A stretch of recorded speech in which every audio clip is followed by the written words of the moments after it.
அக்கா பிரெக்னண்டா இருக்கேன்னு சொல்லும் போது வயித்துல இருக்கிறது யார் குழந்தைன்னு மாமா கேட்டாரு. அந்த அளவுக்கு ஆயிடுச்சா? என்னதான் சண்டையா இருக்கட்டும், அவனை போலீஸ் ஸ்டேஷனுக்கு இழுத்தவளாவே இருக்கட்டும், கட்டின பொண்டாட்டிய பார்த்து அப்படி ஒரு கேள்வி கேட்பானா? அப்படியே நான் அவனை வளர்த்திருக்கேன். என்னங்க இதெல்லாம்? என்ன பண்ணி வச்சிருக்கான் அவன்? மயிலக்கா இந்த வீட்ல இருந்து போனதுக்கு அப்புறம் அவங்களுக்கு நிறைய விஷயம் நடந்துருச்சு. இது ஏன் சம்பந்தப்பட்ட விஷயம்னா கூட நான் உங்க எல்லார்கிட்டயும் வந்து சொல்லிருவேன். ஆனா இது அடுத்தவங்க சம்பந்தப்பட்ட விஷயம். அவங்க சொல்லக்கூடாதுன்னு சொல்லியும் அதை மீறி உங்ககிட்ட வந்து சொல்லக்கூடாதுன்னு தான் நான் சொல்ல. சத்தியமா நான் இந்த குடும்பத்துக்கு துரோகம் பண்ணணும்லாம் நினைச்சே பாக்கல. வேற வழி இல்லாம தான் இது எல்லாத்தையும் சரவணன் எப்படி சொன்னது நெசம்தான் மாமா. சத்தியமா அப்படிதான். ஐயோ, ஏய் என்ன சொன்ன? சரவணன் அப்படி கேட்டானா? அப்படியே கேட்டேன்.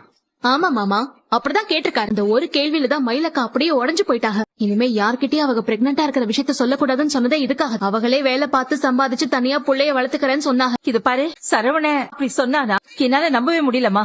ஆமா அத்தை, மாமா அப்படிதான் சொல்லிருக்காங்க. உனக்கு இது தெரியுமா? தெரியுமா?